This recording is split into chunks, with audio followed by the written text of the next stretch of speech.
বলছি না। আমাদের সমাজে পারিবারিক কাঠামো অনুযায়ী মেয়েরা সেবাদানকারী এবং পুরুষরা উপার্জনকারী।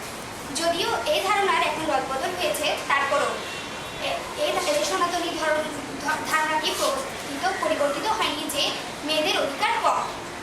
এই জন্য আমরা শহরে এবং গ্রামাঞ্চলে দেখতে পাই একটি পুত্র সন্তান জন্ম হওয়ার সাথে সাথে চারিদিকে খুশির জোয়ার বয়ে যায়, কিন্তু একটি কন্যা সন্তান জন্ম হওয়ার পর তেমন একটা খুশি কারোর মুখে দেখা যায় না। যদিও শহরাঞ্চলের অধিবাসীরা বলে যে কন্যা হয়েছে তো কী হয়েছে, তারপরও আমরা এই তাদের ভেতরে একটি দুঃখ রয়ে যায় যে কেন পুত্র হলো না।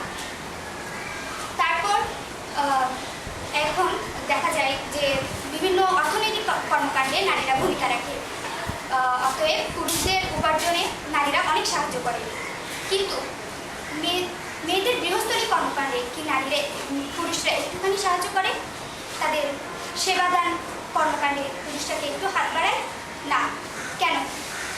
তাছাড়া পুরুষরা নারীদের কর্তৃত্ব ফলাতে চায় না, নিজেদের কর্তৃত্ব নিয়ে নিজেদের বড় মনে করতে চায়।